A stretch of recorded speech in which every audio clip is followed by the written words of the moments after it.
আসসালামু আলাইকুম ভিউয়ার্স, রানামালা ভয়েসের পক্ষ থেকে আবারও স্বাগত জানাচ্ছি আপনাদেরকে। এখনকার যে সংবাদটি সেটি হচ্ছে পুলিশের কাছ থেকে ৩০,০০০ পাউন্ড ক্ষতিপূরণ আদায় করেছেন মুজেস নামক এক ব্যক্তি।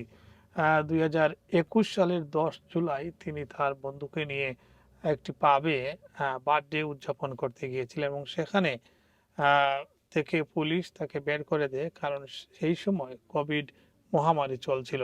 জনস্বার্থে তাকে সেখান থেকে বের করে দেয়া হয়, কিন্তু সেই পাব থেকে বের হওয়ার পর পুলিশের সাথে তার তর্ক হয় এবং তর্কের এক পর্যায়ে পুলিশ তাকে আটক করতে চাইলে তিনি পালিয়ে যাওয়ার চেষ্টা করেন, কারণ তিনি মনে করেছিলেন পুলিশ হয়তো তাকে মারধর করবে। তিনি পার্শ্ববর্তী একটি গেট পার হয়ে যাওয়ার সময় তাকে ট্রেজার ব্যবহার করা হয়, অর্থাৎ বৈদ্যুতিক শট দেওয়া হয়, যার কারণে তিনি ৬ ফুট উঁচু দেয়াল থেকে তিনি পড়ে যান এবং তার মেরুদণ্ডের ৩টি হাড়ে আঘাতপ্রাপ্ত হন। এমনকি তিনি বুকে, পিঠে এবং হাতে, গাড়ে তিনি ব্যথা পান।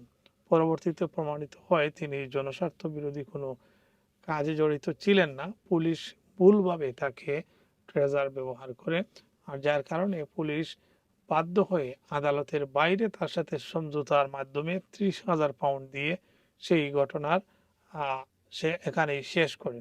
কিন্তু তিনি বলছেন যে এই ঘটনাটি বর্ণবাদী ছিল, পুলিশের মনোভাব ছিল খুবই বর্ণবাদী। তাকে মারধরের, গলা চেপে ধরার অভিযোগ করেন। তিনি বলেন যে তাকে এক পুলিশ কর্মকর্তা দেয়ালের সাথে গলা চেপে ধরেন, এলাকা ছাড়তে বলেন। পরে কয়েকজন পুলিশ তাকে ঘিরে ধরলে তিনি ভয়ে পালানোর চেষ্টা করেন। এই ঘটনায় তার মেরুদণ্ডের ৩টি কাশের উকা ভেঙে যায়। এছাড়া বুক, পিঠ, হাত ও ডান কাঁধেও তিনি আঘাত পান। পুলিশের দাবি ছিল মুজেস একটি জনশৃঙ্খলা ভঙ্গের অভিযোগে গ্রেফতার করার চেষ্টা করা হচ্ছিল।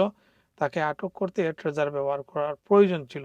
তবে পরে তার বিরুদ্ধে আনা জনশৃঙ্খলা ভঙ্গ ও গ্রেফতারে বাধা দেওয়ার অভিযোগ ক্রাউন প্রসিকিউশন সার্ভিস প্রত্যাহার করে নেয়।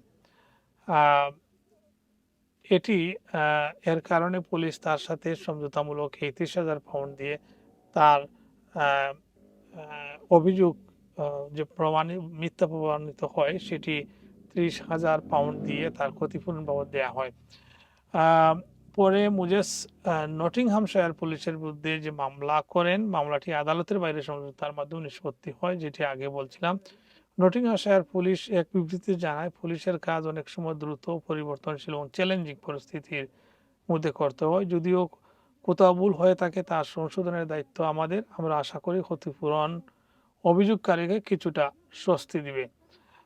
তবে উল্লেখ্য, যুক্তরাজ্যের ২০২১ থেকে ২০২২ সালে যে পরিমাণ ট্রেজার ব্যবহার করা হয়েছে তা শ্বেতাঙ্গের তুলনায় কৃষ্ণাঙ্গদের বিরুদ্ধে ৫ গুণ বেশি ছিল। এ কারণেই মুজেস মনে করেন তার বিরুদ্ধে বর্ণবাদ বা পক্ষপাতমূলক এই ট্রেজার ব্যবহার করা হয়। ধন্যবাদ।